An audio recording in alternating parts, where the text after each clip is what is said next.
The joint stock company of Czech Porcelain Dubi is a continuation of the tradition, the roots of which date back as far as the year 1864, when the industrialist Anton Schinkel bought a building, the so-called Dolly Mlyn in Dubi, and started there at first the production of majolica and 10 years later also porcelain.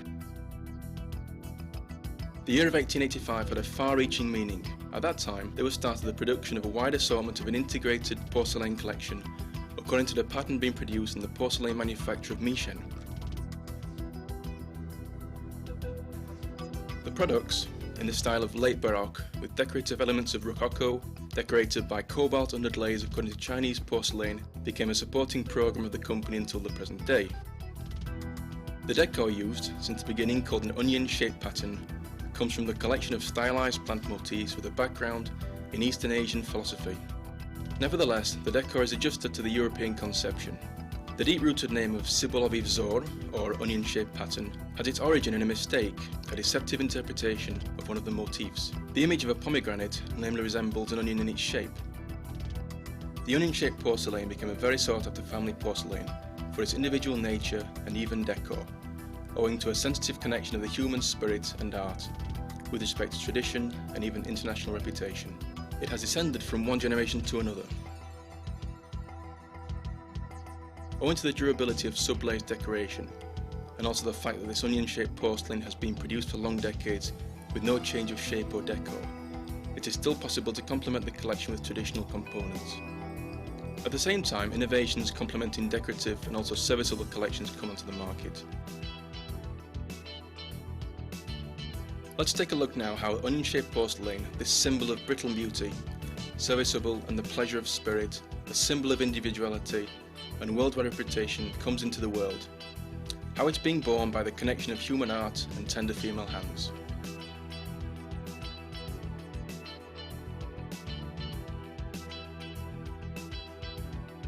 High-quality porcelain mass contains 3 finely milled basic raw materials: quartz, feldspar and china clay. Quartz provides porcelain with hardness, feldspar brings transparency, even translucency, and china clay, the content of which is so-called European porcelain, is a full 50%, provides porcelain with its most beautiful attribute, and that's to say, the whiteness.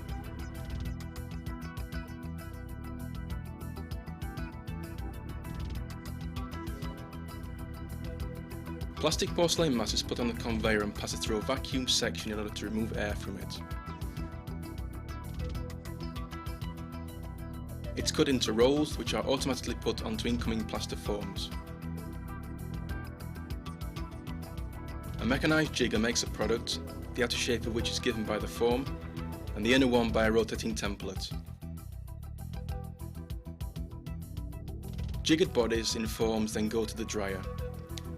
Dried semi-products in a so-called leather condition are reloaded onto the conveyor and their sharp rims cleaned. The next section of this operation is the gluing of handles and the subsequent complete grinding.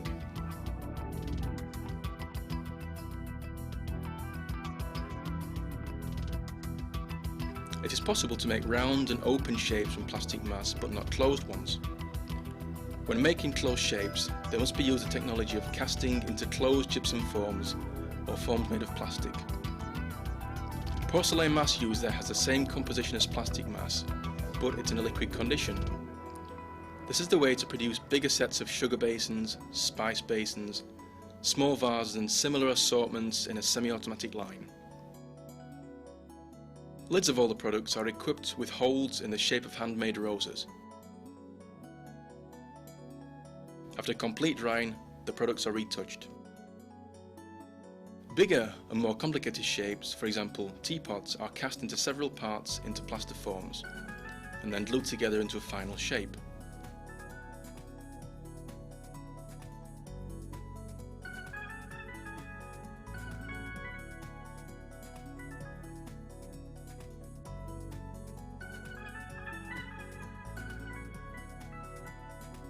Decorative shapes typical for Rococo products such as cut-through basins and baskets are cored by hand, or if need be, complemented by handles.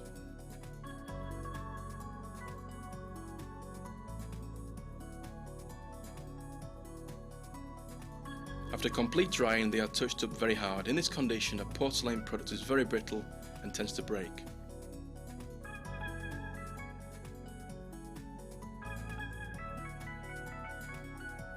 Large sets of products can be made by means of a so-called press casting into forms made of plastic. This way of production allows precise making of the relief part of the product. When using press casting, we obtain one cast every 3 minutes.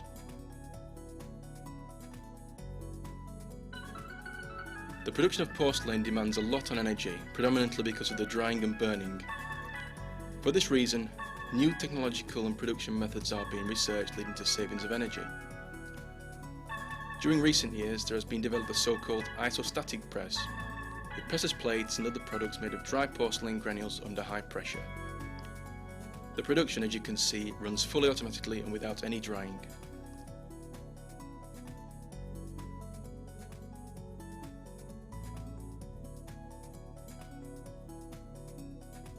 Semi-products, the production of those we watched, are collected in the fireproof kiln carts.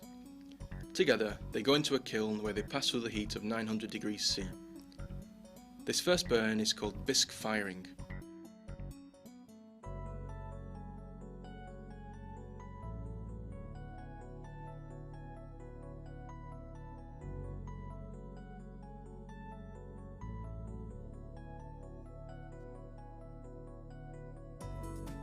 There exist only 4 factories in the world which produce so-called onion-shaped decor by means of classical making.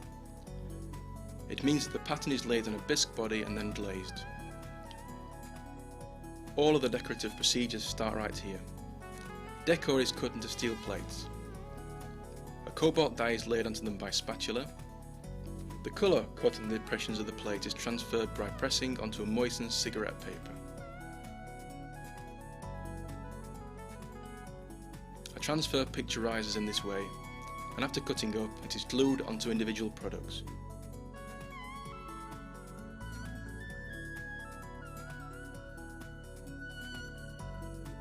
It's possible to retake the paper off after moistening. Decor has been already safely transferred onto the product.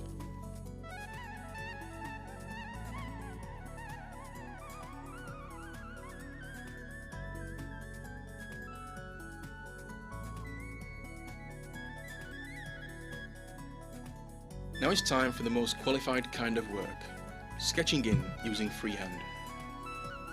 In our factory, a qualified painter does this activity. A bisque body, on which it is painted, works as a suction paper, and cobalt dye has the nature of ink. Said otherwise, it means the colour is definitive if laid on once. It's absorbed very fast and a bad line cannot be repaired. It takes 3.5 years for the painter to acquire the indenture, and then they have to obtain 2 years of experience. Only then can the painters be called qualified. Painters designate expensive pieces of porcelain by their personal signatures.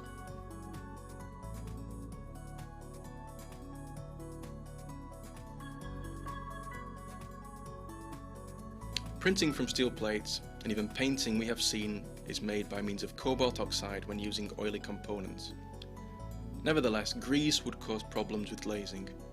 Thus, it's needed to remove oily components by using the second burning in a row, this time at a temperature of 600 degrees C. For this reason, products made of onion-shaped porcelain are very laborious, as it's also necessary to preserve their high quality, checking every piece passes prior to its handing on for glazing and final burning.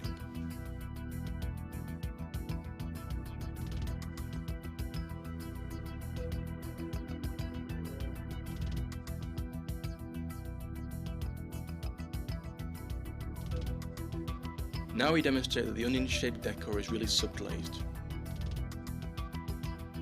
Namely, the design entirely disappears after the infusion in glaze, which is basically cold feldspar glass. Small sets and individual pieces are glazed in this way. Every product after glazing must pass an operation upon which the foot of the product is stripped. If not done so, products would stick onto the bed after burning.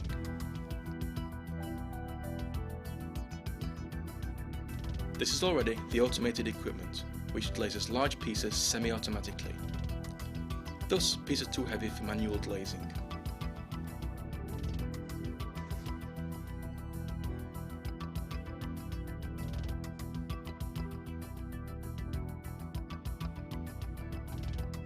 Glazing, including stripping feed, passes automatically here.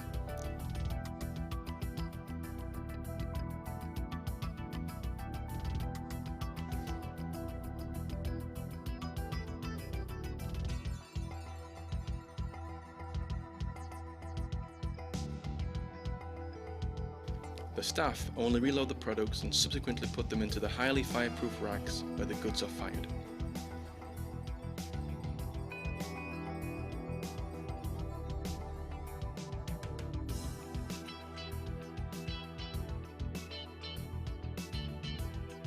With this third firing in a row at a temperature of 1400 degrees C, the glaze purifies. It means that it becomes translucent. The cobalt colour, glowing dark blue, appears in full glazed gloss.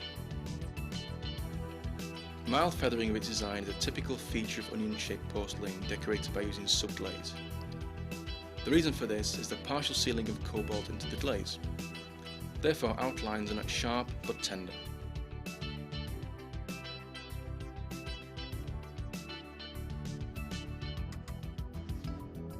Each product of onion-shaped porcelain produced in the Czech Porcelain Company passes a very strict inspection upon sorting.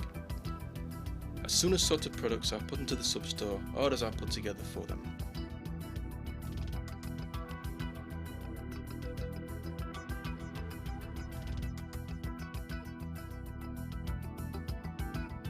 Now we are found in a sample room, where all products made at this time, and that's to say as serviceable, so decorated, and even figural porcelain are presented.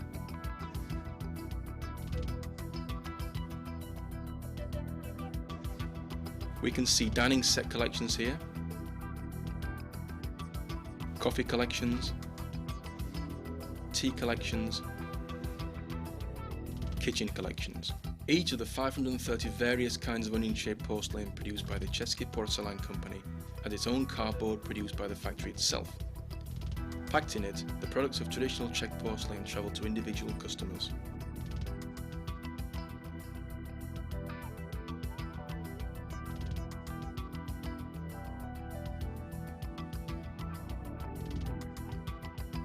And here we say goodbye to onion-shaped porcelain, but soon it will be welcome in Korea, Japan, Germany, Italy, France and other countries, where it will propagate the 140-year-old tradition and fame of Czech porcelain and Czech hands.